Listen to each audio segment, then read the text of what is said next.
Let's start. Okay. Good afternoon, everyone, and welcome to the NMRG session. I'm Jérôme-François, co-chair of NMRG, with Jefferson Campos-Nobre, the new co-chair of NMRG.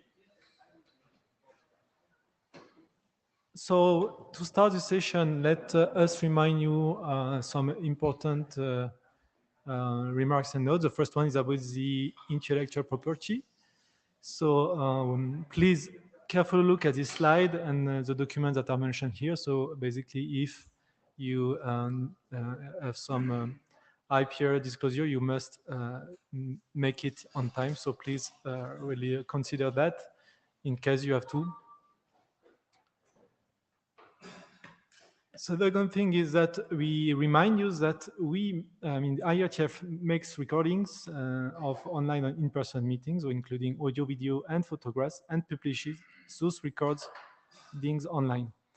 So if you participate in person, so in this meeting, and choose not to wear a red and do not photograph lanyard, then you consent to appear in such recording. And if you speak at a microphone, appear on a panel, or carry out an official duty as a member of IETF leadership, then you consent to appearing in recording of you at that time. Also, if you participate online and you turn on your camera and or microphones, then you consent also to appear in such recordings.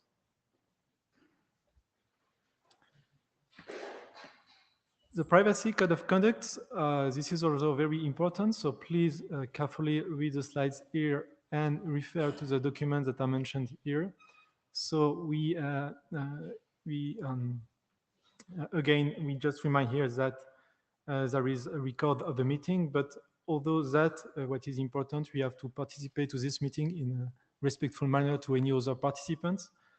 So this is very important, and the news may be here that for those who are used to this not well, is that we have also an IETF code of conduct that is referred here with the RFC 9775, in addition to the code of conduct.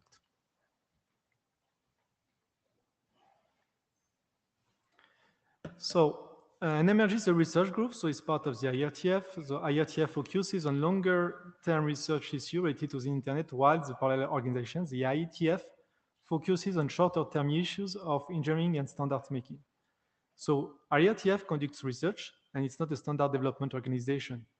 While IETF can publish informational or experimental documents in the RFC series, its primary goal is to promote development of research collaboration and teamwork in exploring research issues related to internet protocols, application architectures, and technology.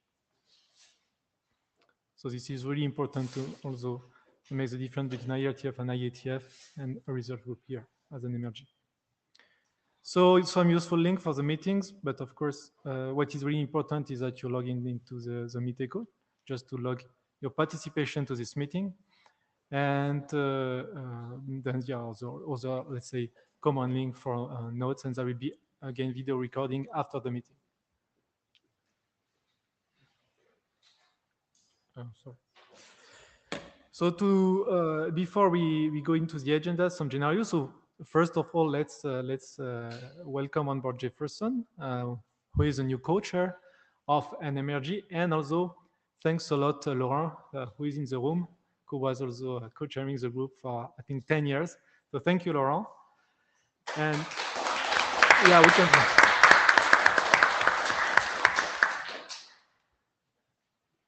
And for the other news, general news of the group, so we will restart again this kind of cycle of inter-meetings that we did before. So by planning 1 or 2 inter-meetings between each IETF event. So those will be mainly virtual or collocated maybe with some other events like conferences in network management or other events. There is not yet a schedule of this meeting, so we will announce that on mailing list with different possible topics, so it's not yet defined. So possible topics are, of course, about AI and LLM, because we have a lot of proposed contribution in that topic. Also, network digital twin or new network management paradigm. So we will announce that on mailing list, but of course, this is also open to your ideas. So if you have any ideas of topics that you would like to discuss in an interim, please send us a proposal to chair on the mailing list.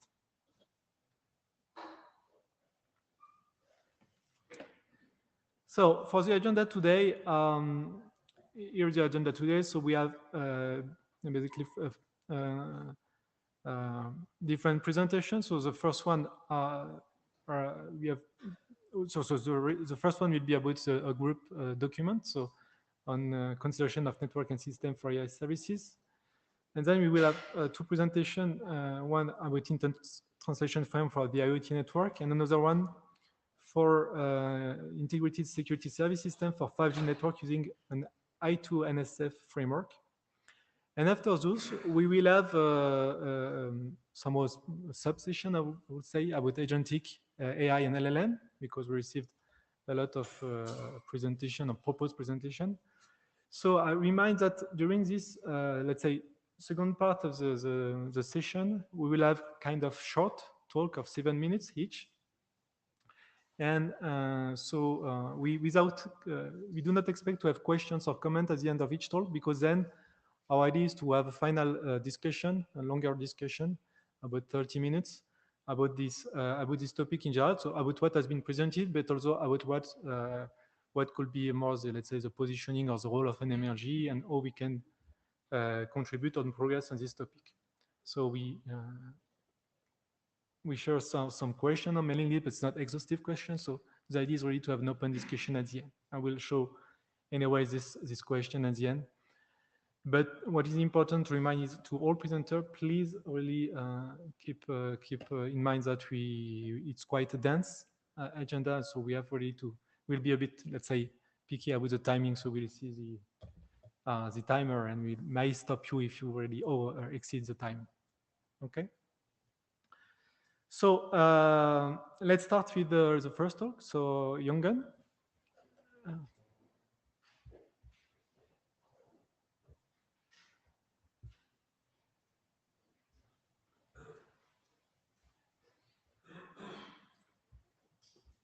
Just to stop it. Okay. Yes. Just a second. I'll just stop this one.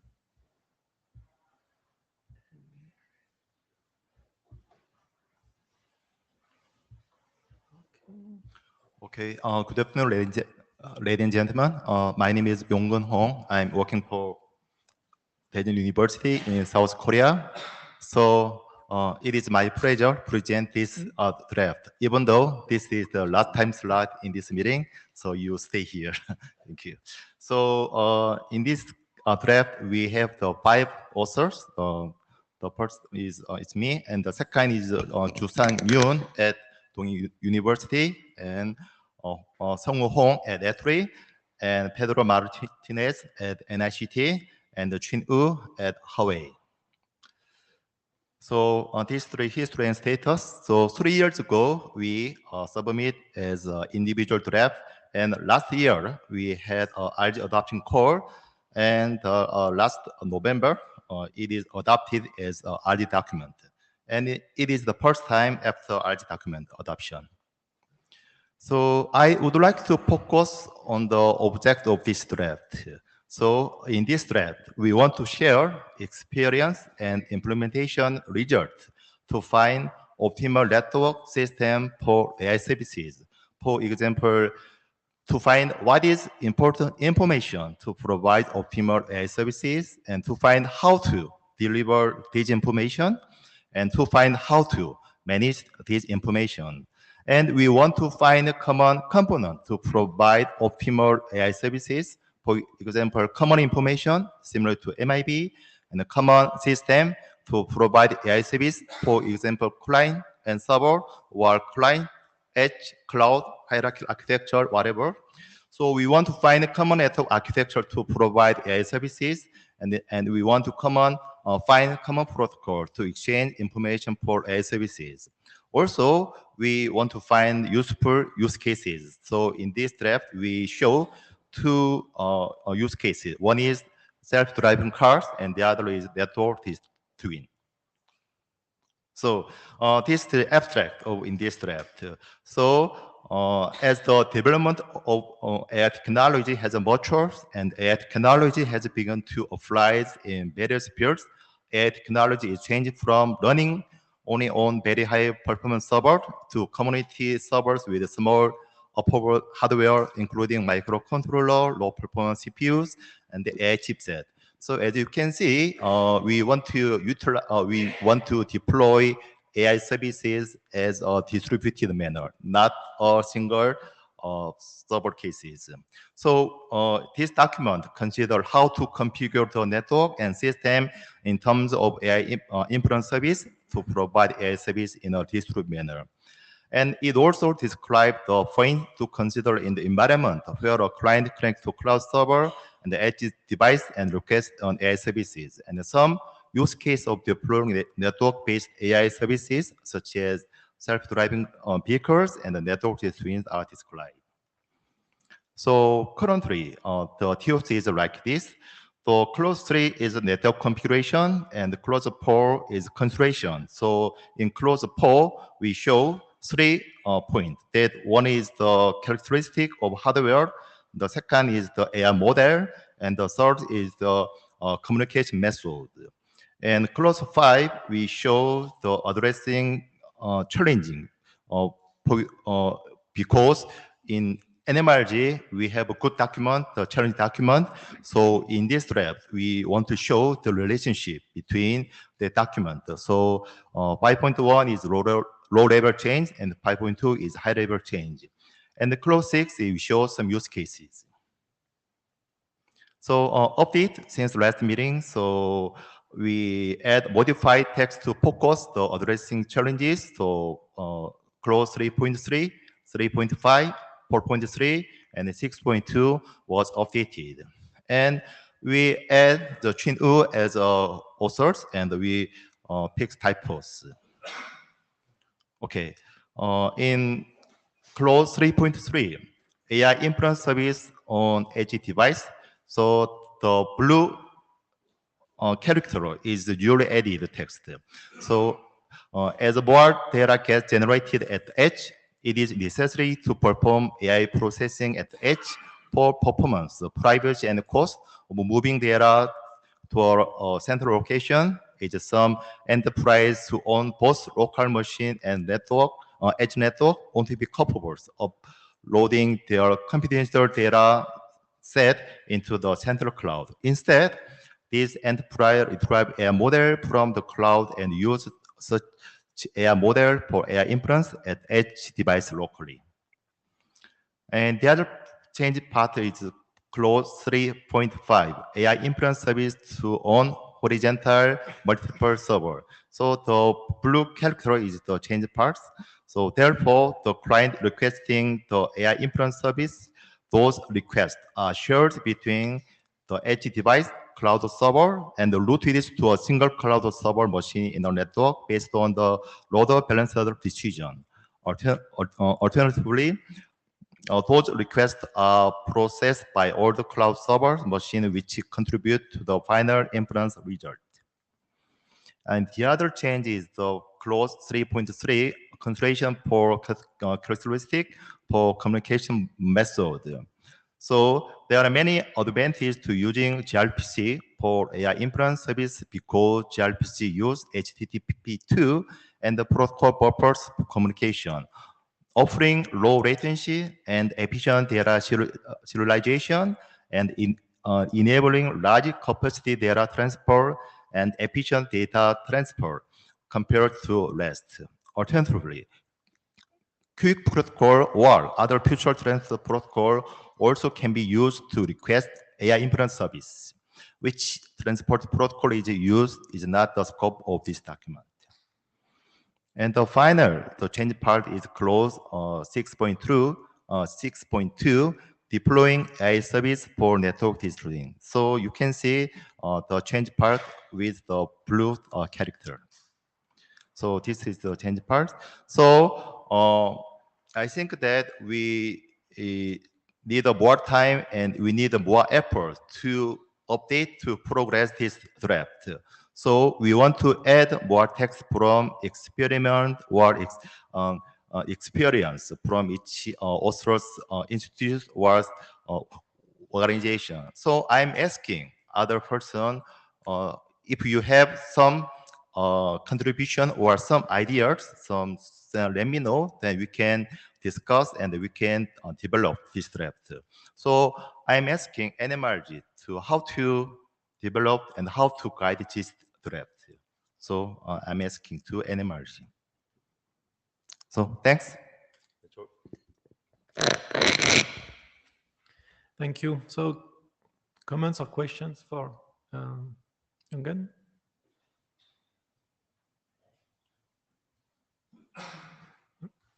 So yeah, I think as you mentioned, so you are asking some question or comments. So I think it will be as important because no, I think we have adopted some more recently this as a group document. So it's more important that the group also will express use an opinion to make the draft progressing. So yeah, please. So this is Jeon Parjong from SKKU. So I'm wondering nowadays IETF, many people talking about AI agent protocols like MCP and A2A. So I'm wondering this draft also consider MCP and A2A for delivering some protocol. Okay, thank you for your good question. So actually, we don't cover in this draft.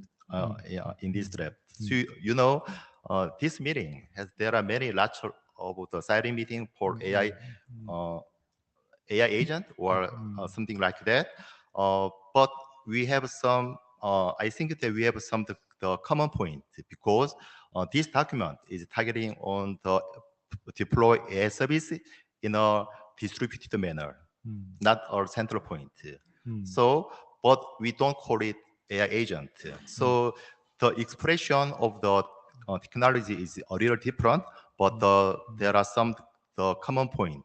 So I attend the side meeting. So and I asking other person to. So I think that this is good point. So in the next draft, we will consider how to harmonize the existing hot topic, for example, AI agent in this document. Okay, I see. Thank you. Yeah.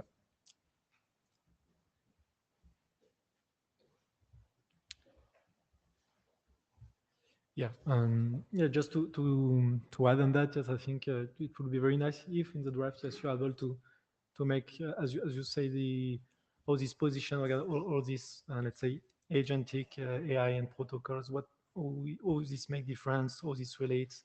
All this can be let's say interdependent. Yeah. Or at least discuss maybe on the mailing first and then. Okay, so thank you.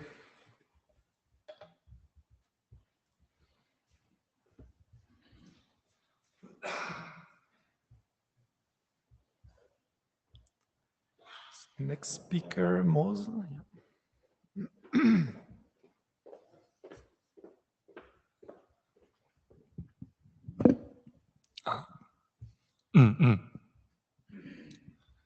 Hello, my name is Moseku from Songyungan University, and I'm going to present my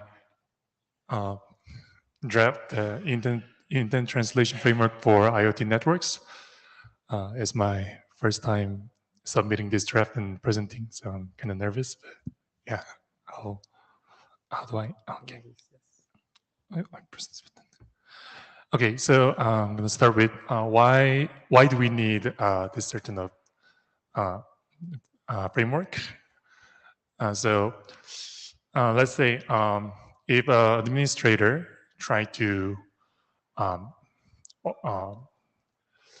operate some kind of network device, IoT device, the administrator would like to say, okay, send a drone over to the smart factory and start surveillance. But when the machine receives this certain message, it would confuse, like, send which drone or smart factory exactly where and watch what. So in this case, since the nature of the natural language is really diverse and ambiguous, it's really hard to understand machine to the exact policy to generate. So to overcome this problem, I propose this solution, the intent translation framework. So the goal of this draft is shown below, intent translation framework for IoT networks. So this draft defines a framework for translating high-level intent based on natural language into validated structured policy, such as YAML, that can be executed by network orchestrators. So, and what it can solve is, so it can possibly solve the certain problems, such as it could eliminate manual policy translation bottlenecks, and it could enable autonomous and scalable policy enforcement, and it could bridge gap between natural language intent and machine executable policies. The key components are shown below: the intent processing, semantic alignment, confidence assessment, and policy generation. So the intent processing is extract the structured intent representation from user inputs in natural language format, and semantic alignment is a component that matches intent with domain-specific knowledge using a knowledge graph reasoning. And confidence assessment is identifies low confidence mapping for human in loop or fallback strategies. And lastly, policy generation is producing a YAML policy, so it could let the orchestrator execute the policy. The scope of this draft is as I mentioned, the intent translation framework and the semantic mapper vectorizing structured intent that maps the extracted intent into an embedded vector, and intent resolver for reasoning intent with domain knowledge, that it matches the embedded intent vector with a domain knowledge graph in knowledge base. So first step, I'm going to explain the framework, the intent translator that converts a natural language intent into a structured natural policy. So start with the intent coordinator. It receives the intent submitted by an IBM user and forwards to the natural language intent to the intent extractor. It also delivers a natural policy downstream system for enforcement, such as a natural orchestra engine. As you see, when policy composer over there, it delivers the intent, finalize the YAML to the intent coordinator. It sends ulterior of this framework that goes to the orchestrator. The intent extractor, it extracts the structured intent elements from natural language intent based on few-shot based on a large language model.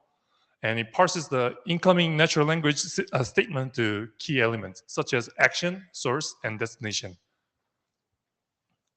The semantic mapper is received the intents from the extractor, and it projects the structured intent into a semantic space using a pre-trained embedding space. And it forwards to the intent resolver, which compares the embedded intent vector against the domain knowledge stored in the policy knowledge base. The policy knowledge base, which interpret with the intent resolver, stores the domain knowledge as a knowledge graph to support semantic mapping and approximate inference between intents and the policies. So lastly, when intent resolver finds out the best knowledge graph, the policy composer receives it every recipes from intent resolver and generates the policy document in YAML format, and which is based on the extracted intent structure and selected knowledge graph items. I'm going to go more detail over the semantic mapper. So semantic mapper embeds extracted intent from intent extractor into semantic space aligned with the domain knowledge graph and transform them into vectors. So in the embedding module that extract the per slot vector encode, that transforms the per slot vector encoding. So every intent item is vectorized this, and aggregator, it aggregates the intent representation vector into a full representation, which the single vector then the aggregated intent vector has the full information of the every intent slot from the intent extractor. Then it goes to the intent resolver. The intent resolver, as you see, it semantically matches intent embedding and knowledge base, and then that evaluates the similarity for feedback to knowledge base, this can this is close to the purpose, and this also supports the fallback strategies to generate the accurate intent, accurate policy. And then when it passes the threshold gate, when it's confident enough, then it forwards to the policy composer. If not, it with the through the feedback logger, it goes back to the knowledge base to further enhancement. So, for the summary, so this document proposes a practical and scalable architecture for intent translation in next generation management system. So through this, the natural language intent can be reliably mapped to structured policy output for automatic network service configuration. And based on the proposed framework, it enables knowledge-grounded automation in complex service domains, such as IoT networks and intelligence edge infrastructure, such as robotic AI agents. And for the next step, this draft will enhance to accommodate problems such as follows: the three considerations: the actual operation policy and pre-trained embedding verification, human verification procedure, and secure channel and verification and policy conflict detection function for malicious input. And also, we will prepare this for next hackathon to clarify intent translator and use case for robotic AI agent. Oh yeah, that's it. Thank you. Thank you. So we have people in the queue. Yeah, Christopher. Yeah. Hello, Chris from Huawei. So thank you. I thought there was some good stuff in here. The title refers to IoT specifically, but I mean, this feels fairly generic. I mean, I didn't see what in here was really specific to that use case. Would you, for example, an element I really like that I don't think I've seen before is this, what did you call it? Confidence evaluator. Oh, okay. I think, I think that's an important piece, right? I mean, the fact is, with intent, you've got, between consumer and producer of intent, you've got, somewhat different information sets and labels and references language, right? So it's like there will always be some learning and building confidence. Like when I say enterprise users, over time, I will figure out that means people in this building or behind this firewall or this part of the network. But having this mechanism that, the intent engine might be able to make guesses, but kind of knows when it needs to check those guesses, can evaluate its own confidence. I think that's an important piece that's been missing. So, I mean, that was a kudo, but also a question. Is this not actually pretty generic? Is it really focused on IoT? Thank you. Okay, thank you. So the reason why I named this draft is IoT network is we intended to operate the IoT device by the natural language intent. So we wanted to be specifically execute the IoT device such as a robotic car or IoT drones system, and we want to operate it with just a natural language, which can be really simple, doesn't have to be really manual and specific. So to support that use case, I just named this draft as for IoT networks, and also for the this confidence evaluator, I designed this confidence evaluator empirically as a experimental. So just through the experiment, I settled the threshold score. I just set it, which is not really specific in mathematically deployed, but I want to at least the confidence evaluator to cut off the really incorrect. Try to try to cut off the incorrect policy. So I was just trying to create as correct as possible. So I designed that. So that's trying to be furthermore enhanced in future. The basic concept is that just the gate, the incorrect intent, you shall not pass this.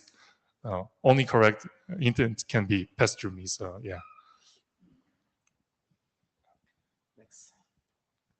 Thank you. Alex? Yes, hello. So, yes, thank you. So, interesting presentation. I do have one question, and I don't know if it's an omission or if it's something that I missed, but this flows very much top down. Where do you basically, or where does your system obtain and get information about what's actually in the network, what resources you have available, what things that you can assign, and so forth? So basically the necessary context to apply your intent in a given deployment. Is there something that's missing, or did I just miss it? So I'm trying to get your question right. So you mean where did I get this information, insights from? Yeah, where do you ingest the information about the network itself?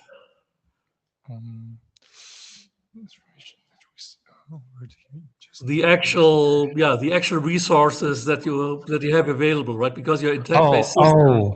Yes. Oh, so you're talking about the knowledge graph and the domain-specific knowledge, right? Yes, and what basically is the knowledge, I guess, is the longer term, but the actual database, if you will, of what is available at any particular moment. So the data I collected, actually, so in this pipeline, I try to design with a really simple intent example. So when it's really simple, it can be more complex. But anyway, I try to design the data based on the 3GPP TS 28.312 that defines the intent examples in YAML structure. So I collected those kind of data and build it on my own, and I augmented the data set so my knowledge graph model can learn the relation semantically. So, and natural language inputs are also designed mapped with that data set. So it's still in the experiment phase. I gather the data set from the documents. All right. Okay. Thank you. Yeah, maybe we can have more discussion on the mailing list. Thank you so much. I think if we can take a few questions. Yeah, these are short. So Takayama Yasuka from KTDI. So I have a very similar comment to the first one. So I think this kind of framework can be applicable to the many use cases, not only for the IoT networks. So I think it might be better to generalize this kind of framework, not only for the IoT network, but also the many other use cases like 5G or FTTH network, fixed network like it. That is my short comment. Thank you. So I also try to target the general 5G networks, but I didn't really want to be really broad. I wanted to start with a really specific target, so it could be enlarged in future. So, but I think maybe it's better to target the general purposes. Thank you. Okay, thank you. We have two people in the queue, so if it's short, it's okay. Otherwise, we can follow up after the meeting and the discussion. Okay, thank you. I'll try to keep it short. Yannick Huber, I have a quick question, especially about this intent resolver module. You show like the threshold gate. What happens if the initial message didn't contain enough information so you can't even reach the threshold? Is there any way considered to go back to the user? You mean semantic mapper module? On slide 11. So if you don't get enough... Resolver model, okay. Yeah. So if you never reach the threshold, is there any way like going back to the user and reclarifying that, or a way to drop it? That's a really good question, because that's kind of challenging for me too. And so so user doesn't want to really challenge this machine. So user this machine tends to understand users' input in natural language form, but when it's really ambiguous and when it's really, really ambiguous, it hardly understands. So what does it supposed to mean? And maybe it selects the wrong, incorrect knowledge graph. So, but since this model is just a semantic alignment pipeline that connects between machine that understands the natural language and orchestrator with the natural policy. This is just the pipeline that bridges gap between them. So that is still challenging, but it tries to understand as much as possible. If it doesn't understand, then it, as you see, it has a fallback loop to actually somehow ignore the ambiguous intent, as maybe consider it as a malicious input. So has this designed to capture the user's intent if it's really concrete and clarified, maybe. But I should enhance it to capture the more diverse diverse input. Yeah. Quick question, quick answer. Yeah, actually, almost the same type of comment here. So it seems that you're missing a box here in your design, which basically a clarifier, because that's the box that actually goes back and forth between the user to actually clarify the intent, right? So in your example, for example, if you ask a couple of questions there, right? So those questions, you need a box that allows those questions to go back and forth between your system and the user to actually get the proper intent before we can actually resolve it, because there's some ambiguity. So you have to solve that ambiguity and clarify those questions. You had it in your presentation at the very beginning slide. You're asking those questions, right? But the system that you're providing is not it doesn't allow a box to actually do that type of work. So consider that. Okay. Yeah, this is my very first time submitting and presenting, so maybe I'm missed a lot, so I'll consider it in my mind. Okay. Thank you very much. Thank you. Thank you.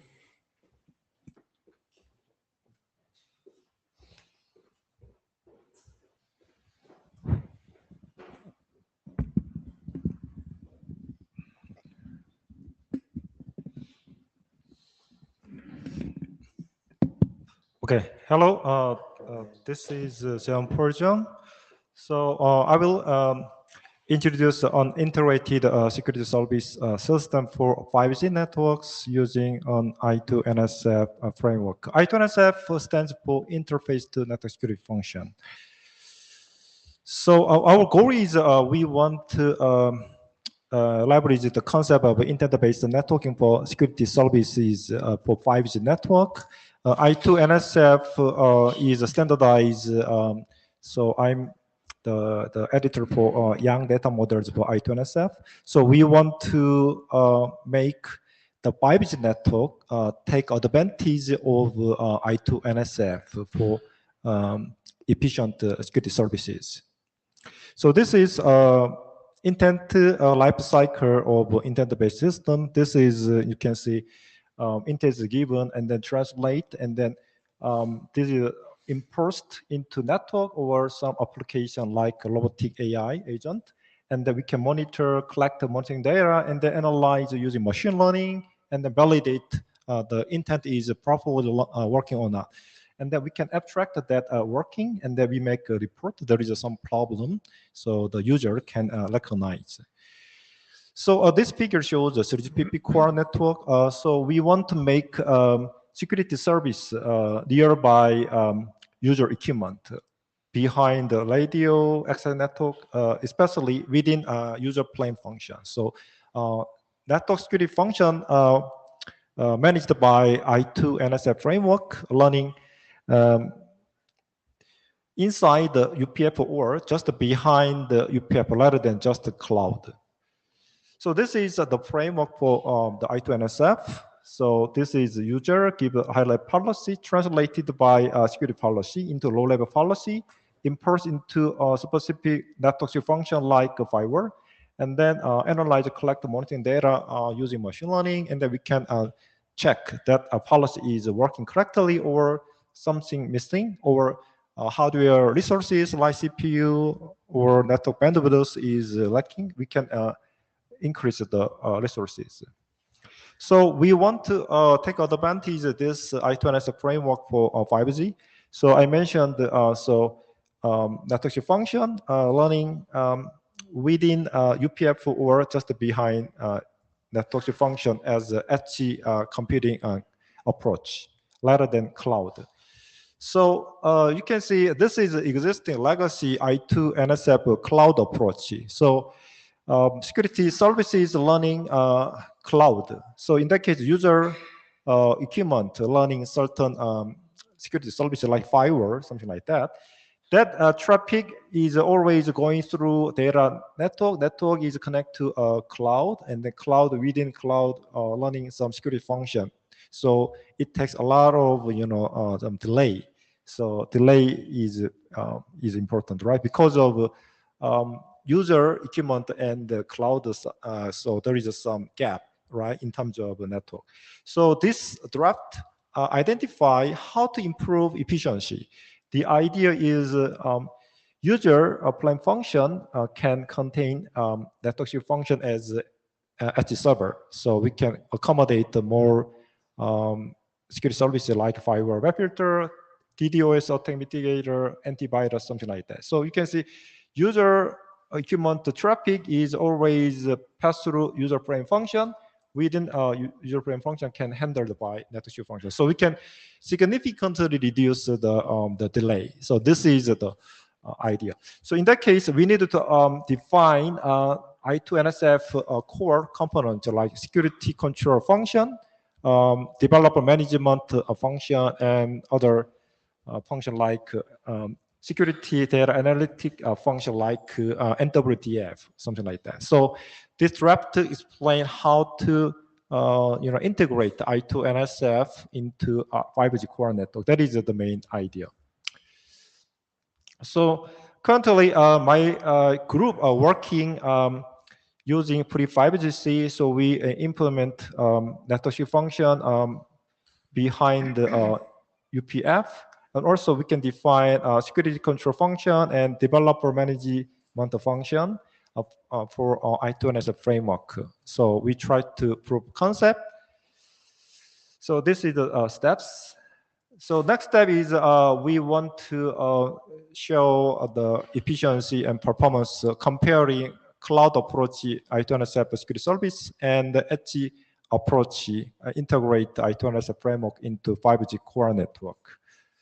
Okay, so this is a reference. So thank you for your attention. Any question, comment, please? Thank you. Yeah, thank you. Hi there, Rashman again. In one of your slides, actually, you're showing NSF, the first probably one that you showed. The NSF was not an integral part of the UPF, but it was on the side. So if that's the case, then would you need to define a new interface or a new N9 interface between, do you anticipate a new type of either N9 or something else that connects the UPF to the NSF? And if that's the case, then who's going to actually set up that what do you call GTP tunnel, for example? Right. Yeah, that's a good question. So you can see currently we have a security control function here. So we try to make this inside core network as an application function. So application function and NSF within UPF, right? So in that case, we can try to use existing as an interface defined by 3GPP. Otherwise, we try to standardize. But the thing is, this IETF case, it is hard to standardize the interface within the 5G, right? So we try to take advantage existing the 3GPP. Yeah, you mentioned some GPT tunnel or something. Basically, the N9. To actually use of it. Yeah, we try to. Maybe you can recommend some good interface for so you can. Okay, so we can take advantage of that. Okay, thank you. Thank you. So basically, so the OPSA, this is name is OPSA, but you know, OPSA AD Mahesh recommended. So this is still, you know, academic oriented work. So that's why I present NMRG. So we try to work together, and then I2NSF is well defined. The interfaces documents are currently 5 young data model in the RFC edit queue. So this year, I expect all 5 young data model will be published RFCs. And then my goal is we take advantage over the I2NSF young data model for 5G or 6G. So that's why we need to prepare in our NMRG. Okay. So if you have a question or comment, please let me know by mailing list. We can discuss. Okay. Any question, comment? Otherwise, we can discuss in mailing list. Okay. Yeah. Thank you very much, Paul. Thank you. So let's move on to the, let's say, next part of this session with all agentic AI and LLM positions. So first speaker is Xing Cao.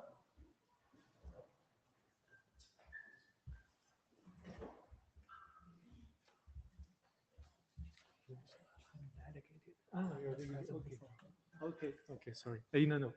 Okay.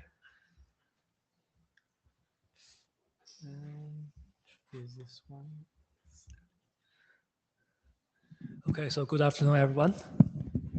My name is Hao Mian from Huawei. I'm delegated by the main president Xin Zhao from CAICT to present this work, the AI-based network management agent concept and the architecture.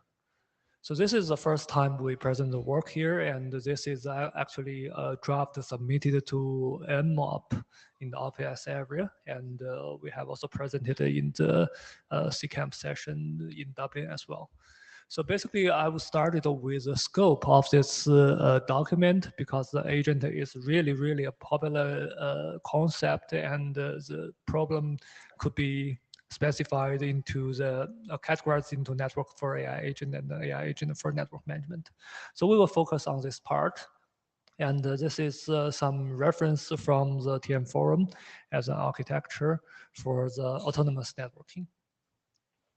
So we are trying to investigate how the agent is playing the key role in this kind of autonomous network and trying to indicate what are the key concepts and the architecture. And this document was generated last October and trying to investigate how the network management will change after the AI-based agent is introduced. So there are also some other works we are looking into from the IETF perspective.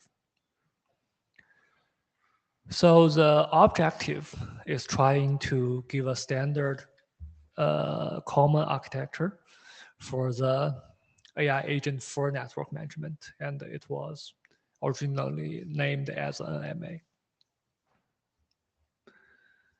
So here is some updates from the previous version. Actually, we try to, we spend a lot of time on understanding what is the right questions we need to solve and try to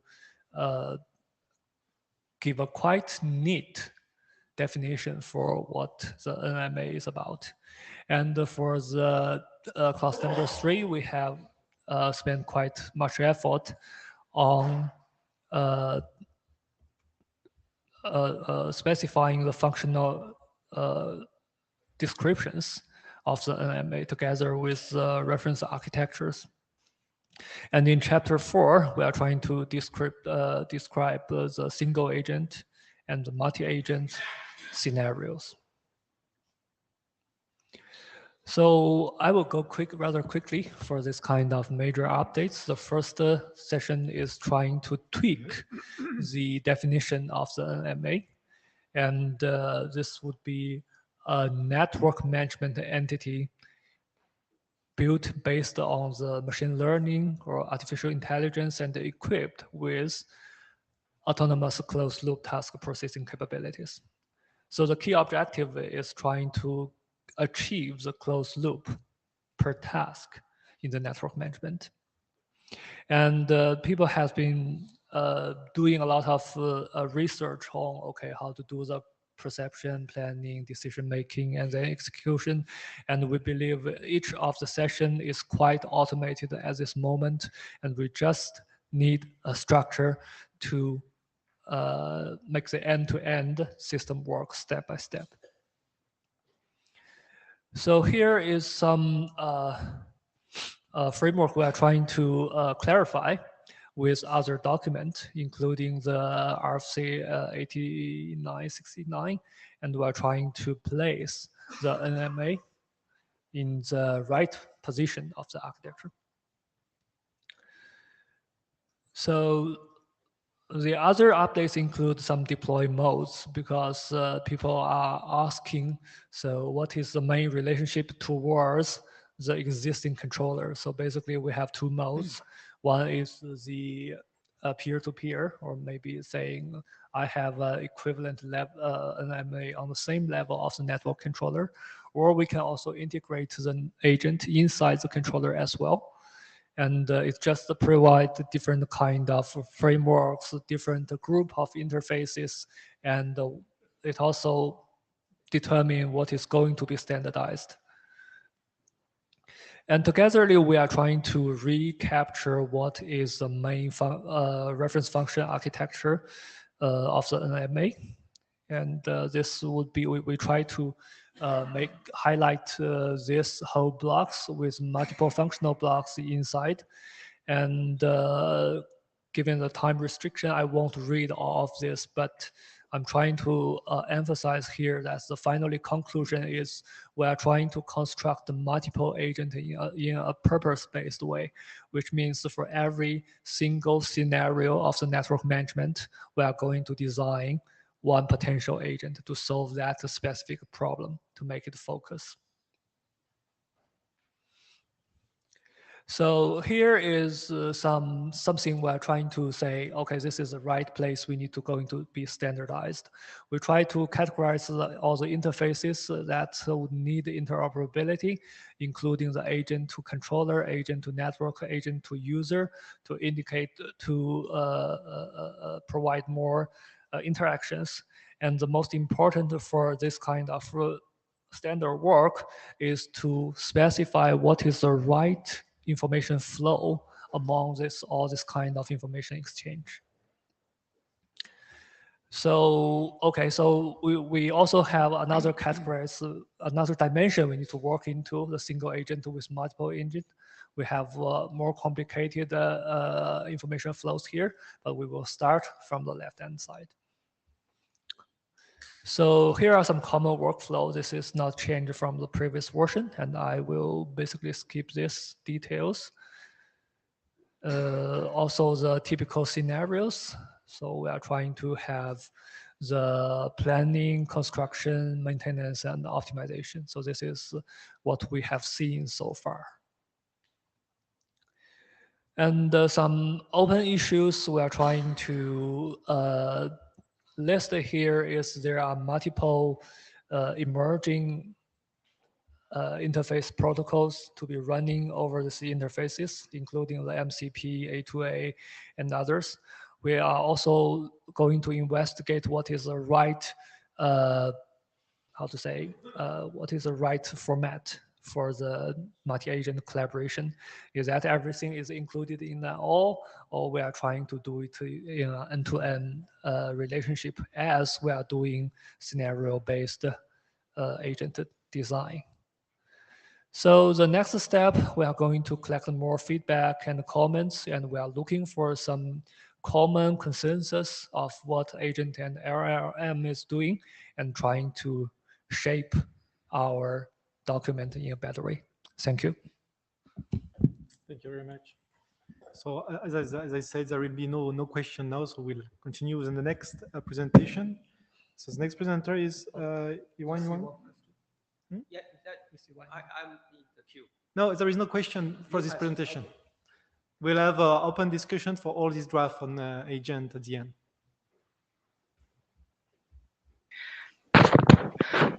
Hi, Chair. Could you please pass the slides control to me, please? Yes, sure. Just a second. Um,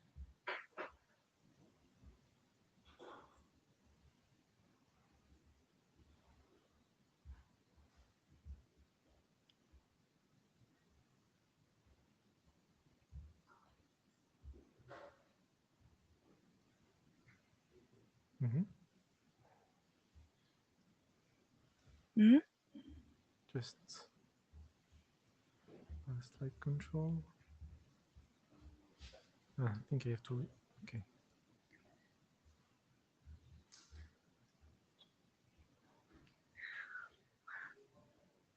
Well, hi everyone. My name is Yang Yuan, and this is my first time to attend the IETF meeting remotely, and very excited and also nervous to make this presentation on behalf of our team members in front of so many audiences.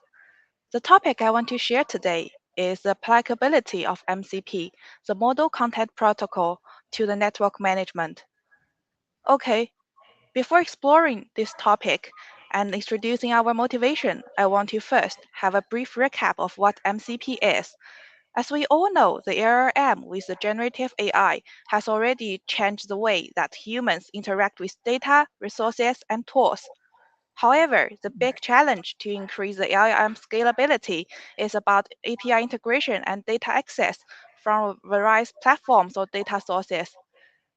And this leads to data silo and tool fragmentation. And MCP is introduced to address this challenge, and it provides a standardized way for LLM to access information from various sources and better interact with tools. And we can see that from the graph. One analogy we can make is that we can see MCP as a USB Type-C or universal adapter, and this makes integration with various device types with the same interface much easier. So what is the motivation and goal to write this draft? Since MCP can make LLM integrated with API much easy, how can we make good use of MCP to manage the large-scale heterogeneous network much easy and convenient? Today, the big challenge faced by many network operators is that different vendors' device support different level YARN model and different vendors adopt different network management protocols for configuration. And in some complicated scenario, network operators also need to figure out how to integrate the open API at OSS and BSS level and the YARN model at the NMRG level. So the important goal of this draft is to explore how we can hide such complexity of a heterogeneous environment with different data models and management protocol support and encapsulate them as APIs or tools so that we can build a truly intent-based network. So what is an intent-based network and what does the intent lifecycle look like? We can refer to this concept as defined in RFC 9315. And we can see from the graph, the lifecycle can be broken down into the fulfill phase and the assurance phase. And the fulfill phase can be further broken down into the intent definition phase and intent realization phase. And they are decoupled and implemented by the upper layer system and the lower layer system, respectively. So we can have the upper layer management system to understand the intent and generate the intent in a specific form. And then we have the lower layer system to translate the intent, validate the intent, and finally distribute the configuration data related to such intent. So how do we design architecture to support the intent fulfillment? We can see on the left, without MCP integration, we can use the service model such as the L3 asset model to define intents and the intent request using such service model from the upper OSS and BSS to the lower service orchestrator. And then we can rely on network model or service mapping model to realize the intent. And let's say the traffic engineering service model or the L3NM model as an example. And with the introduction of the MCP client and server, in addition to using the service model and network model to define and realize the intent respectively, we can introduce three building blocks to provide an alternative way to define the intent and realize it. First, we can consider encapsulating all network operations or device operations into MCP tools in the design phase. And these tools can hide differences between two vendors' implementations on the data model and management protocols. Second, we can rely on LLM for intent-to-tool request translation, and this allows you to use a natural language to express the intent and translate the intent in a machine-readable form. Let's say the JSON format as an example. And thirdly, after generating an invocation command or instruction, we can rely on a closed-loop automation execution workflow to execute the task and get the job done, and then report the whole aggregated result or feedback on the task execution. So how do we deploy the MCP service on the network controller and devices? We have two typical deployment scenarios. On the left is the centralized mode, and this deploys both the client and server in the same network controller. And on the right is the distributed mode, which allows the common client to be deployed in the network controller and deploy each server in each different network device. While for centralized mode, there's no need to upgrade any network device, and especially this is good for device with limited memory and resources, so we can reuse the existing network management protocols. But the downside is that you need to introduce an adaptation layer to translate the protocol, MCP protocol, into the network management protocol within the network controller. And this may lead to latency to execute the task. While for the distributed mode, the performance for the closed-loop automation workflow can be greatly improved, and the latency to execute the task can be greatly reduced since there's no adaptation layer needed. But there's also a downside is that all of the devices need to be upgraded to support the MCP server. And this is challenging for many legacy devices or some resource restricted devices. We can see here is an example for the complete workflow from the intent request to intent recognition, intent translation to tool request, and then to tool invocation and API invocation, and finally return the aggregated results for the task execution. In the left, we have the tool descriptor, and this is deployed in the MCP server to help the client to discover the server capabilities. Okay, for the next step, we plan to implement two deployment modes and prepare a hackathon project for the next IETF meeting. And in addition, we will continue to investigate the MCP impact on network management protocols in terms of agent discovery and security. In addition, we will look into open source implementation and explore the gap for standardization in the IETF. That's all for my presentation, and thank you all for your time. Thank you very much for your presentation and good timing. Thank you.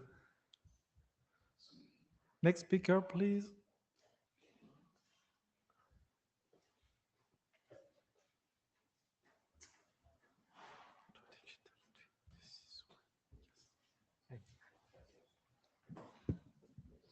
Okay, good afternoon, everyone. So the topic I want to introduce is the network digit twin-based architecture for AI-driven network operation. So really, this is built on top of network digit twin architecture concept we developed in the NMRG, and by integrating with the network AI agent, we can provide AI-driven network operation. And recap a little bit the network digit twin, and so network digit twin, you can see this as a real-time, data management tools and comprise three key components: data repository, service mapping model, and digital twin management. For digital twin management, provide lifecycle management for the NDT network operation, for example, do the analysis, diagnose, and optimization and control. So this really, can provide a data-driven network management. Typical use cases, for example, scenario planning, service impact analysis, and also network change management. Today, we see actually in this meeting, people talk a lot about AI agent. We can have internet AI agent. We can have, we also can apply this AI agent into the network management field. We can have network management AI agent. So we can see, we can have a generic AI with this generic AI. So AI agent can build on top of a large language model to support content generation. For example, Sora can allow you to generate video from text. With agentic AI, this allows AI agent to have decision-making capability and to understand user intent and to really think and reasoning like a human and interact with tools, automate the process. And so we have network digital twin, we have network AI agent. So how these two can integrate together as one to provide, AI-driven network management? How we can realize truly in intent-based networking? So this is one of important motivation to write this draft. Typical scenario, for example, network change management currently network operator facing is with rapid expansion of network scale, ever-changing service requirements growth. The big challenge is how we can make sure network configuration, misconfiguration error cannot enter into the network. So traditionally, network operator, today they will review the solution design, evaluate all the changes before they make any network change. And after network change, they will continually monitor the traffic, manually check the table entry, which is labor intensive and time consuming. In case of change management accident, you need to engage human in the loop, involve NOC team member and field maintenance engineer to participate in the operation and management. So the goal is really explore how network digital twin integrate with AI agent to provide truly AI-driven network operation. Three cases we want to cover. First is intent-based for the management. So without the network AI agent, we traditionally rely on the expert experience, API, graphic user interface to do the troubleshooting. For example, provide the network visibility to network topology, check the network topology using one specific graphic user interface, and then we can investigate connect alarm data to the application, perform alarm analysis using another graphic user interface, and switch to another graphic user interface. You can check network performance, VPN status, and conduct OEM test. So usually you take, switch, various different, graphic user interface. And also for the expert training, for example, you have NOC team member, you have field maintenance engineer, usually spend 6 or 12 months to train them, actually. With network AI agent, you can have very few NOC team member to sit in front of smart NOC screen and just interact with network AI agent. So network AI agent can really plan the task and break it down into 6 similar step in the left, and also it allow interact with network digital twin as a tool to really validate this data. So this can automatically output all the related useful data and also abnormal item. And key difference with the traditional troubleshooting is you will introduce expert experience into the knowledge base. Actually, this can be invoked by the network AI agent to look up the chain of thought. So this can ultimately all the process greater reduce network troubleshooting time. Case 2, intent-based service delivery. Traditionally, we may use L3SM to do the service request, and for example, add one VPN site and on existing VPN service topology, and you need to, when you get this service request, you need to update the service topology with the VPN site, and also using existing site template to create a VPN site seed configuration, translate into a set of the device level configuration, and validate the device level configuration one by one. So, by the way, with network AI agent, you as a human just you use human language to interact with network AI agent. So AI agent can understand your intent for and will interact with knowledge base to look up chain of thought associated with for example VPN service modification, and then they can translate decompose into several steps. For example, configuration generation, configuration verification, and configuration distribution. For configuration verification, you also need to interact with network digital twin. And also the one big difference is you need to have all these network operation can be encapsulated into standard API tools. This can be invoked by network AI agent.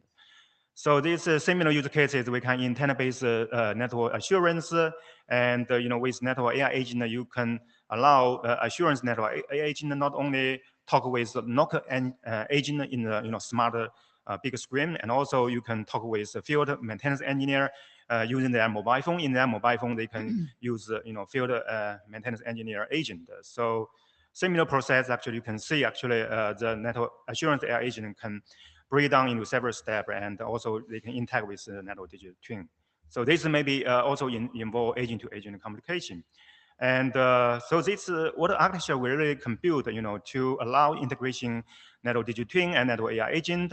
You can see actually we can have 3-layer AI actually to have fully AI stack infrastructure. In the bottom we have AI-enabled network element. So in the network element, you can have lightweight AI to support AI inference. On the top, you have application. This is AI application. It can be another AI agent. Actually, they can, using natural language to talk with AI controller. So in the middle, we have AI controller comprise network digital twin network AI agent. So network AI agent not only can interact with knowledge base and also network digital twin as a tools and also as a tool to realize this intent. So we see, how architecture can be evolved from today to the future. Actually, traditionally, we use a service model API to define the intent, but with network AI agent, we can use human language to, describe the allow AI agent to describe this user intent. Secondly, is for intent realization. Traditionally, we, switch from one graphic user interface to another, but with the network AI agent, we really can not only, we can plan the task breakdown, into several steps, actually automate all the process. So how this interaction workflow involve actually, traditional actually you OS APS built as a silo, they can have receive static service. They will take a specific service request, process specific process. So this the process is static actually, but with network AI agent actually you really not only can create a workflow and also invoke the existing workflow. Another big difference is for without an AI network AI agent, the intent definition is covered with the intent realization, but with the network AI agent, so you can see the clear boundary between intent definition and intent realization. So I want to wrap up, for this. This is about AI agent discovery. We can use some kind of rejection mechanism, and I want to not go into detail about this. And so this is a key challenge we are facing, how it integrates this together. I think a fundamental issue is self-explanation and also security. Yeah, I think I want to wrap up. Yeah, thank you. Thank you very much. So let's move to the next speaker. So as I said, there will be no question during this presentation. We have open discussion. I see there is Marco in the line, but please keep for the last, for the ending discussion. I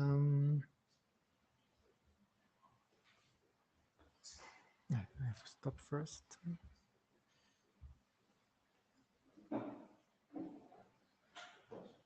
And this one. Hello, everyone. I'm Chen Guangdu from Zhongguancun Lab. I'm happy to share our draft titled Framework to Evaluate LLM Agents for Network Configuration. Now let's begin with the motivations. Recently, we have observed that more and more research is using LLM agent to configure the network. However, existing evaluator method is too simplistic to reflect the complexity and the diversity of the network environments. In other words, we would say that this field lacks a standard benchmark for this agent. So we propose an evaluation framework for this agent. Our framework have 4 components: the task dataset, the emulator environment, the LLM agent, and the evaluator. The task dataset is a repository of configuration tasks. It includes the intent in natural language, the topology, the initial config, ground truth config, ground truth reasoning, and the test cases. These tasks cover the 4 main areas, include the routing protocol, quality of service, security policies, and the network policies. The second component is the emulator environment. It builds on the network simulation software, such as JNS3. It includes the real network device images. It makes the environment very realistic. the environment provide two types of interfaces. The first one is agent to network interface. It's designed for the LLM agents, makes it to understand and configure the network. The second one is the task evaluation interface. It's designed for the evaluator. The third component is the LLM agent. Here is refers to the agent to be evaluated.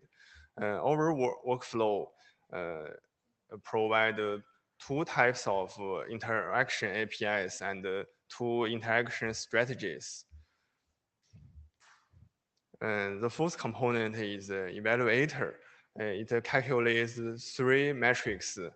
Those metrics evaluate the LLM agent in terms of reasoning ability, command accuracy, and functional correctness.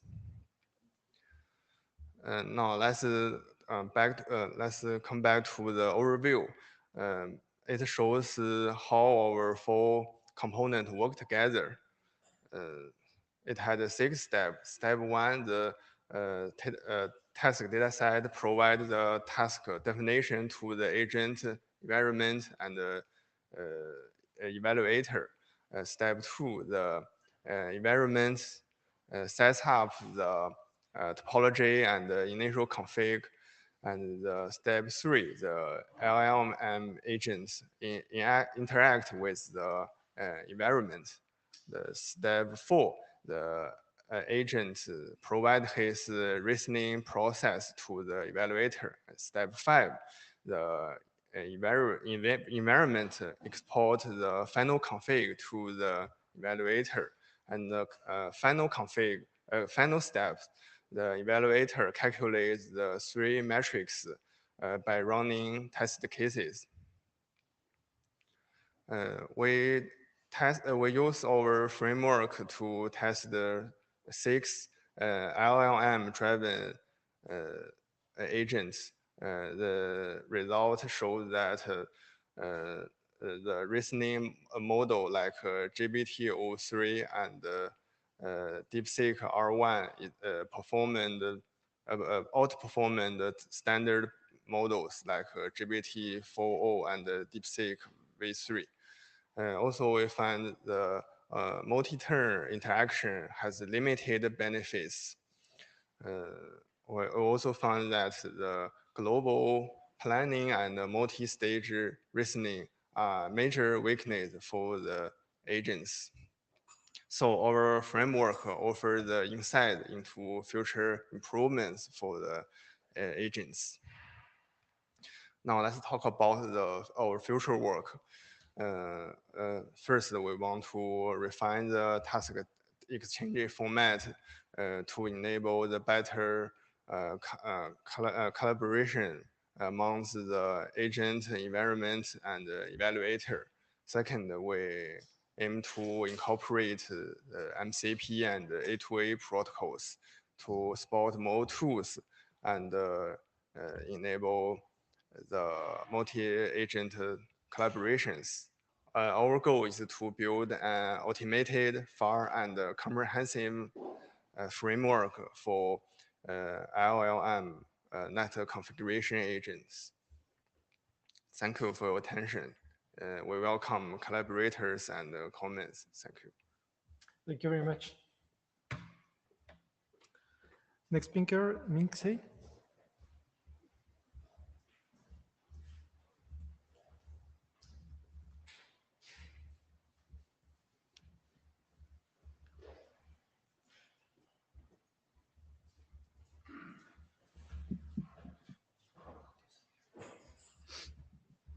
Okay, everyone. I'm interested from Beijing Zhongguancun Laboratory.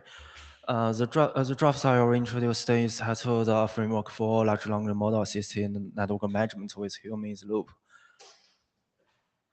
So I will first introduce the motivation and refresh the version there and some updates since the last IETF meeting and the next step. For the draft motivation, the traditional network management face some challenges, including the complex and the dynamic environment, and the diverse intents and demands, and the rapid evolution and the learning curve. So the autonomous network management was proposed in TAM form. And they also propose the level definition of the autonomous degree. And we can see that the people participating in the autonomous process will still exist in level 4 automation. The large language model has shown its multimodal data understanding, logical reasoning, and generalization abilities. So some researchers start to explore to use a large language model to solve some networking tasks. So we proposed a draft about using large language model to assist network management while keeping a human in the loop. It's also well aligned with NMRG charter. The first, the human user should stay in the loop, and it will be a long term and will be progressively replaced. Secondly, is that in the interface between human and self-driving system are very important. So we want to highlight the three research questions in our draft. So the first is what the components should be included in the framework to build the intelligent autonomous system. The second is what's the workflow of autonomous decision and human in the loop. And the third is the interface of human operator and the large language model system. Our framework consists of three key components. The first is the enhanced telemetry model. It's responsible for improving the semantics of the raw telemetry data. The second is the large language model decision model. You can specify a task instance or task agent to associate with access control defined with RFC 8341 to generate the configurations, and it can also generate the code. The third is a human operator audit model. It can audit the configuration passed by the validation and access control modules. So we also have some updates since the last IETF meeting. We had some use cases. The first is DDoS intelligent defense. The enhanced telemetry data model will collect some traffic statistic or net flow data and interface metrics and other information. Then the LM decision model will deduce that the interface 01 is serving the DDoS attack, and it can generate the access control list configuration. And then the operator will audit the configuration and approve it. The second use case is traffic optimization. The enhanced telemetry model can collect some link utilization, occupancy, and other data information. Then the large language model decision model can generate the traffic engine configurations, but the operator can the operator will modify the generated configuration as the bandwidth is too high and maybe avoid the and maybe overused. So it's makes the bandwidth capacity to a lower number. We also had some discussion of integrating agent protocols. For example, we can the task agent can interact with two libraries, including the Python interpreter and the Batfish and the MLP solver and other tools with MCP. And the agent can also interact with the other agents or operators with agent-to-agent protocols. And we thank the Shalish for his contribution on the explainability functionalities. We added some decision breakdown, justification logs, and contextual analysis in the large language model's output. So we also changed the task instance to task agent, as agent is a more appropriate terminology for the task instance, as it can interact with the environment and generate the decision. We also correct some typos in our drafts. So for the next step, we will add more use cases to show the bidirectional interaction between the large language model and the management system and the human operator. We also have launched the Hexen project in IETF 123. It's about using large language model for network management. Our draft is also on the GitHub and welcome more issues and PRs. Okay, thank you. Thank you very much.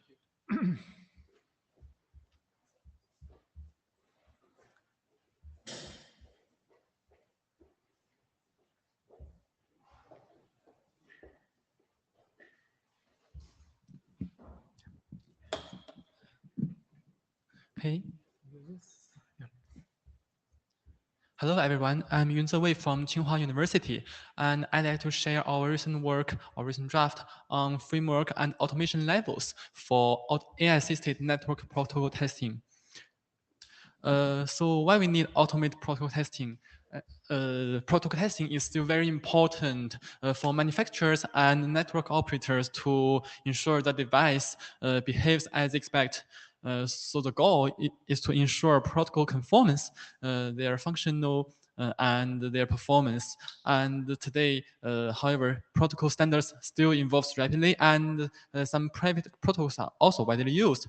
But the traditional testing methods struggles to keep up with the new demands. Today's method for network protocol testing is still manual test. Is still in a manual way. For example, engineers first need to analyze the protocol specifications, and they write the test cases in natural language and then convert them into executable scripts. The drawbacks of this process is very obvious because it is very time-consuming and have very low efficiency, and it also has limited coverage because of the human limitation. I think that there are mainly four key components in the process of protocol testing. That includes the device under test, for example, routers, switches, firewalls, both in physical or virtualized, and the tester that can emulate the protocol peers and generate test traffic for the testing, and also receive and analyze the responses. And the most important part is the test cases that defines the topology, the input sequences, the actions, and also the expected results of all the behaviors of the device under test, and also the corresponding configurations for the tester and the DUT. There are mainly two testing scenarios. The first is in device development phase, where manufacturers need to validate the protocol conformance during the development, and the other is the procurement evaluation phase, which is performed by the third parties to evaluate multiple vendors' devices. So we want to propose a general proposed automated protocol testing framework to automate the protocol testing pipeline from the RFC specification to a verifiable execution, and producing both the vendor-independent test cases and vendor-specific test artifacts. The input may include RFC documents and some human testing intents, and there are some intermediate artifacts such as the test cases written in natural language and the tester scripts, some running code, and the device under test configurations. And finally, there is a test report that includes the running status of the test such as it passes the test or it fails, and the relevant error informations. Yeah. So inspired by the automation level of autonomous driving, we also propose a similar 6-level model for the automation maturity of the protocol testing. The goal of this automation level model is to provide a technical roadmap for assessing and advancing the degree of automation in network protocol testing, enabling researchers to identify the current maturity level and guide the future development. So the first level is level 0, which is the manual testing, and all the tasks are performed manually. And the second level, and the first level, level 1, is the basic tool-assisted testing. For example, some tools for automated execution, yes, helps human in this process. And level 2 is partial automation, which has the capability of basic test case generation and execution, but critical parts such as important human intents or some important guidance are still require human input. And the third level is the conditional automation. It can complete the test loop, the full loop of the test, but still relies on some predefined rules or constraints by human. And the fourth level, we think that is the high automation, which has the full automation for the pipeline with minimal human involvement. And finally, in the 5th level of full automation, we define it as an adaptive testing, which the system can independently determine the test strategies and where to test more or to optimize the coverage. Well, we also implement an example of the level 2 to level 3 automation, the NetTest LLM. It is also part of the NRW presentation. Yes, the NetTest LLM automates the necro-proto testing via 2 stages. Most of the modules are powered by large language models. And the first stage is the test case generation phase, which extracts structured specifications and generate test cases from the extracted test from the structured test points, and then is the validation phase. And the second stage is the test code generation, which retrieves some relevant documentation for the tester, and then synthesize code, and then is a loop feedback. Yeah, the code is refined, and there's feedback. So there are a lot of future work to do. This is our first submission of our draft. And for the automation levels, we think that we will first work towards the higher automation levels. For example, we can make some protocol function modeling and to integrate some techniques such as knowledge graph and constraint solving to help the large model to perform better, and some evaluation mechanisms for test case quality and so on. And we will also revise the draft for example, to improve the automation framework, the whole framework, and to refine the automation levels to make them more reasonable, and some more problems. We welcome your valuable comments and feedback for our draft. Thank you very much. Thank you. Thank you very much.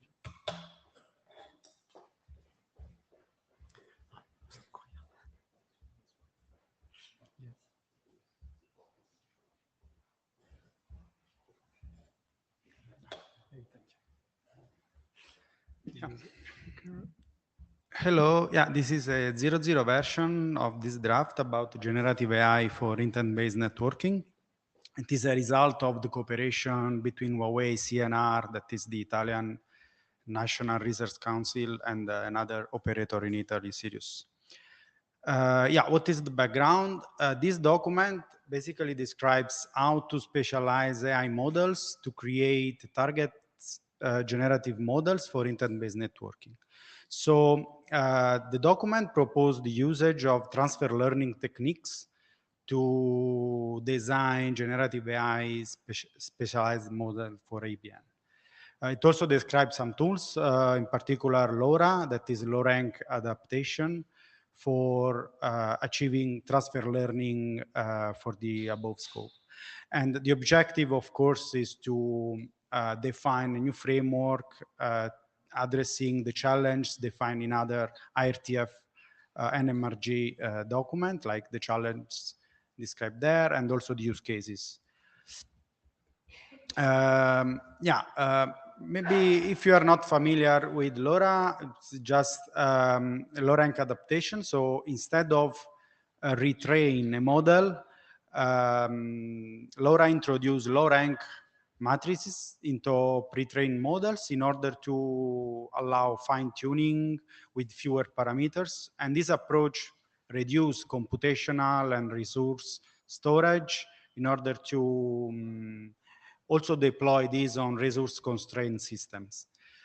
It is there are two elements in the LoRa technique. So the hub, that is basically a repository where different adapters are stored, indexed, and shared, and the flow that refer to the systematic combination of the different adapters to form a new model capable of handling complex and different intents. What is the life cycle of these specialized models in IBN? So we start from generation, then evaluation and deployment. Generation means the fine-tuning of specified network domain datasets. Then it can be evaluated through accuracy, latency, benchmarking, profiling, and so on. And of course, the deployment where the specialized adapters are deployed for on-demand loading. Feedback loops and continuous adaptation also can take part in the loop. So through in-network telemetry, real-time feedback can enable further fine-tuning and adapter updates. Benchmarking these specialized models is also important to understand their accuracy, the latency, the resource consumption. So further details will be added in the future version according to the implementation that we are working on together with the CNR. This is just an example of the logical architecture. So of course you start with the intent reception. So user or application can submit high-level intent. There is after that an adapter orchestration. So it means that the intent processing and adapter orchestration can take the intent and queries the model repository for relevant adapters that can accommodate, let's say, this intent, can address this intent. And the different adapters can be combined together through the model fusion and composition module. Then, so the model fusion compose these adapters into a new composite model to and tailored to the specific intent. Then the composite model is deployed into the EBN system. Of course, as I said before, this is the basic. Then we can have also telemetry feedback, and based on this, we can have a re-specialization of the system according to this feedback. Of course, this is just an example of the logical architecture. That's all. So yeah, this is just a first version. We aim to add much more details in the future version according to the implementation. Comments are welcome, and thank you very much. So we will now go to the discussion time, and all what have been presented regarding agentic AI or generative AI in general. So I will just show again the slide with question, but of course is not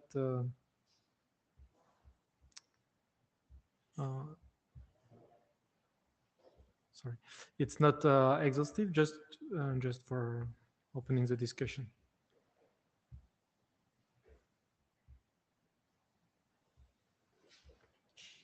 Okay, and we have people already in the queue, so yes, please, Christopher. Okay, Chris Huawei again.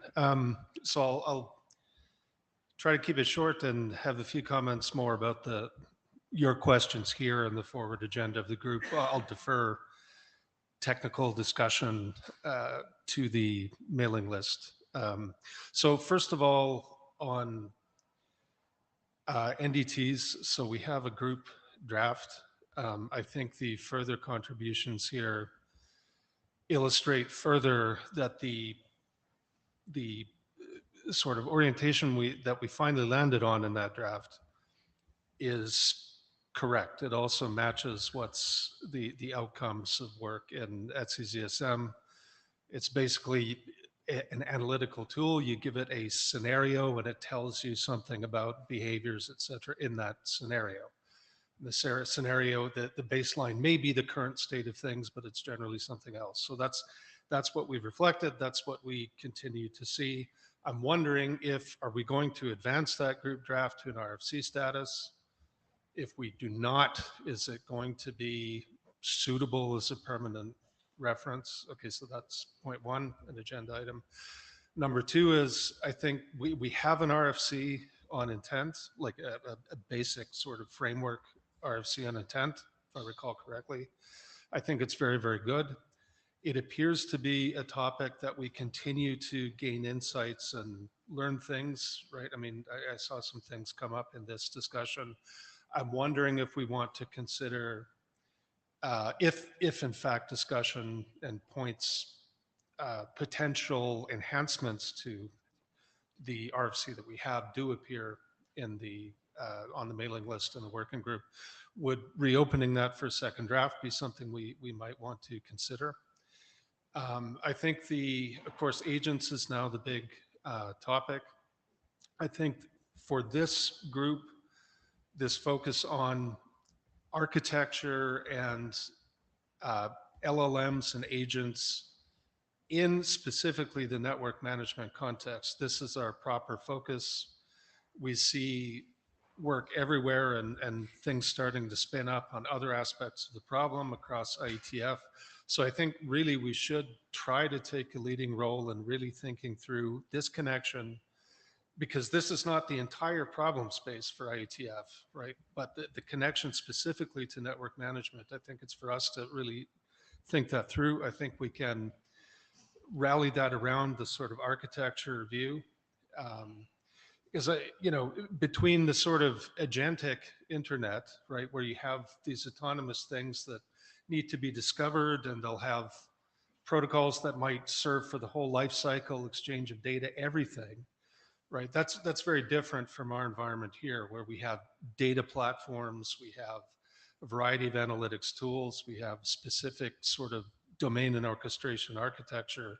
So we have specific things to consider, right? I mean, many agents will use the same data sources and tools. Actions on the network require coordination. The agents can't just blast into the controllers independently, right? So, I mean, I like the start, but I still think there's a number of things to be thought through, right? Are we really going to follow this closely, this sort of agents as things, or agents more as sort of LLMs provide a binding sauce, right? I mean, for me, that's what's really new here is in network management context, given the prior work, right? Where we have data, we have analytics, we have NDTs, which many agents will use, right? So we have, again, it's how are we going to reflect this in a way that's coherent and really matches our requirements here, and providing advice what protocols from our existing background and that are being developed in the agentic world are really going to match well to purpose. Because first of all, from what I can see, they're not all equivalent, right? They're designed for different aspects of the problem and for different circumstances. And some of them may be right for our purposes here, but only partially, right? We may continue to draw on existing arts for parts of the problem. I mean, the data platform, how data is collected and how it's accessed by the management platform, right? This may not be A to A, right? So anyway, I think that's a good start. I've gone on too long, but I think this obviously is a focal point for us. Thank you, Chris, for your comment. If I can just follow up on what you mentioned regarding at least the first point. So yes, regarding NDT, you say that it shows again somewhat the validity of the work done on NDT. We think that the draft is quite now stable. Of course, maybe the author wants to update it. So, but if the author is willing, maybe in one of the next meeting to introduce these as the last things they want to do in the draft. Otherwise, we can ask for maybe a last call in one of the other meeting for this. And for the IBN, as you mentioned, yes, there is no kind of maybe thanks to this wave of LLM and agentic AI, again, it gains more, let's say, hype also on IBM. So we can reopen a bit the topic of IBM if there is content that people want to pursue on that. Okay, Xiaohui from Tsinghua University. So I think when we apply the agent to the network management or configuration, I think the most important thing is the validation. Okay, so because misconfiguration in the physical network can have severe consequence.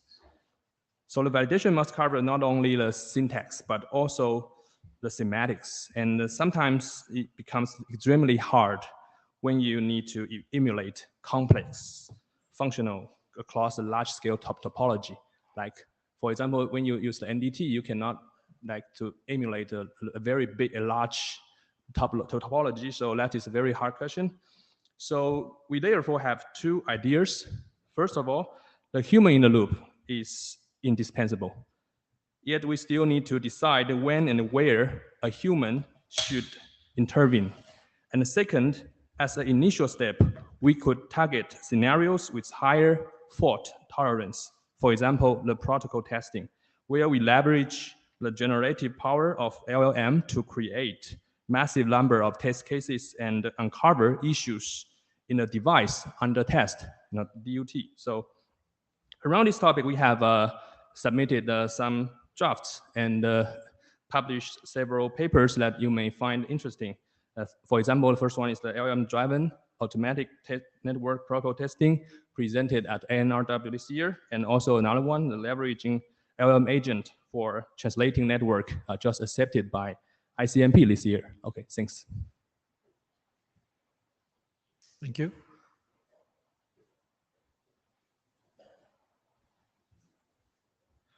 Min Zhixin from Beijing Zhongguancun Laboratory. Regarding the first question, I think there are three interesting topics that can be discussed in NMRG. The first is about the foundation model, which I think is the most important part for all the LLM-related topics. Especially, we need to discuss more about the training data set, like how to collect the network-related data to train the network domain LLM, and what kinds of network data should be included in the training data set. The second is agent and human interaction, as the LLM's output is not always reliable, so we need to form a strict audit process for human operator. The final one is security issues related to the LLM, as it's computational intensive, so it's especially vulnerable to some resource-consuming attacks like the DDoS attack, which can easily exhaust its GPU resources. So I think these three topics can be further discussed in NMRG. Thank you.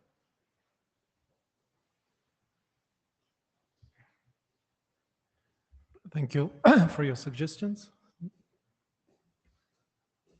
Takaya Mesuka from KTDI. So regarding first point, yeah, I also think the LLM-based network operation is a promising, the network operation for the operator.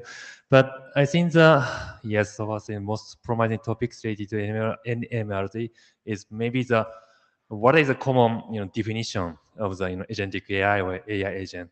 That is, I think, the most important first starting point of this work. I actually cannot understand what is the difference between the AI agent and agentic AI. So I think that kind of definition and common understanding is the most important thing for the first topic. Thank you. Thank you.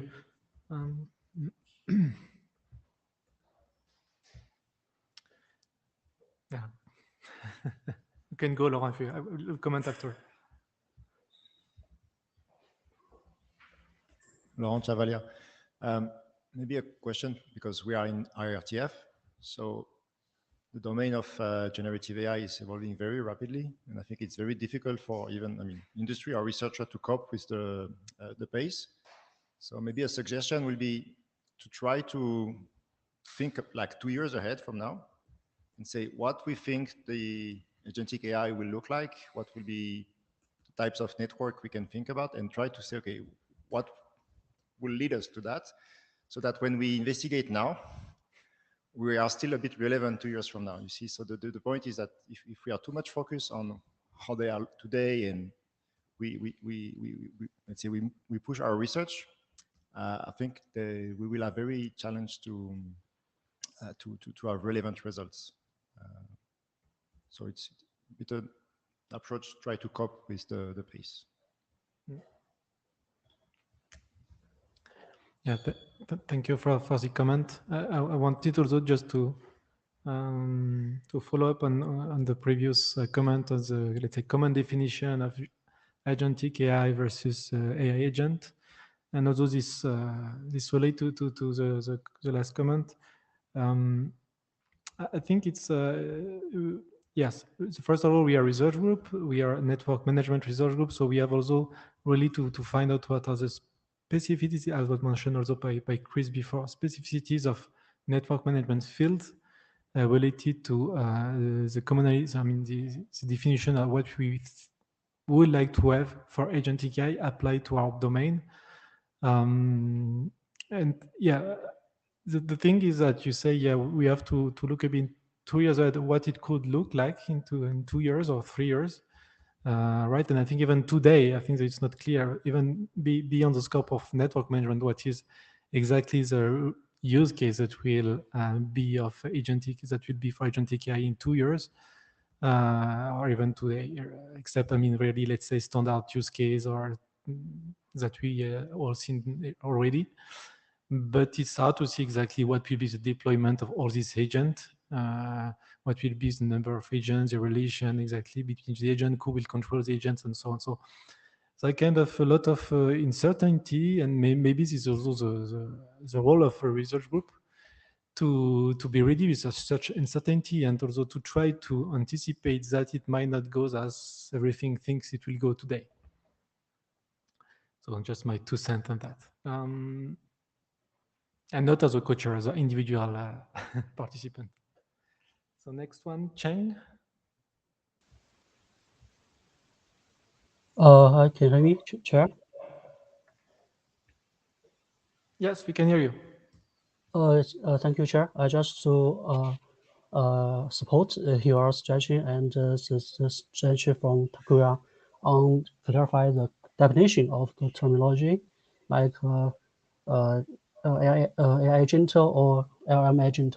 We can see that in just in today's meeting, we see several experts give topics on LLM, AI agent, generative AI, or AI agent, LLM agent, and we can also see in this IETF 123 in workshops, in some study meetings, we also see some similar topics but use different terminologies. So I want to re-support this suggestion to clarify the terminologies first, even in the network management specific field. That's my point. Thank you. Okay, thank you.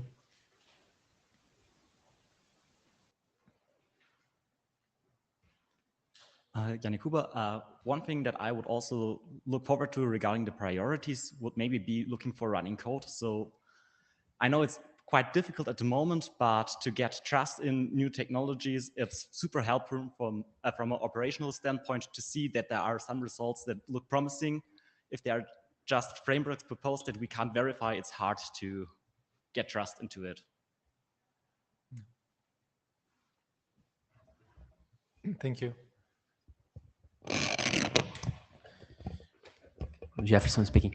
I just would like to say that this path of using maybe terminology document also or use cases is something that we have already done before in NMRG for NT and IBN stuff.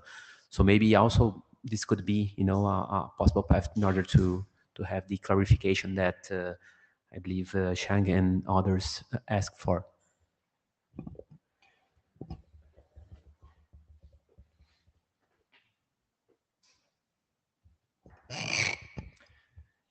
Is there comments or a question or kind of answer to these questions that we have here. Okay, so maybe just a bit to wrap up this discussion. So clearly, yes, we today we had a lot of presentation. We started the discussion, but of course, this need more, let's say, discussion and more maybe detailed presentation of what people would like to work on. So for sure, we will organize a follow-up, at least interim meeting, and maybe a next meeting also at the next IETF on this topic in NMRG. So meantime, we'll try to continue the discussion also offline on mailing list. But also I would just maybe again to remind as usual that we are research groups, so it will be important also to differentiate each time what are the research questions versus what is purely, let's say, engineering. So it will be very even for this topic like any other in the group. And also to really look at, in my opinion, sometimes there is some very good work also in the more, let's say, academic literature that are not presented here. So it's good also to position what we propose again that as well very well. So any further comment? Jefferson, no? I'm good. You want to close the meeting? Yeah. First meeting? I have to say that we were going to close the meeting 5 minutes before the scheduled time. So thank you for all the presenters to keep the talk short. And we see you on Montreal. Thank you.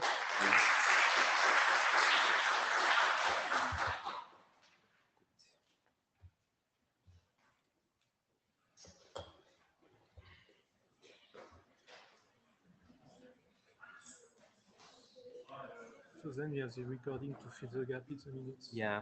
Because sometimes you didn't get all this. No, I have to improve the notes because there are some that are difficult to understand.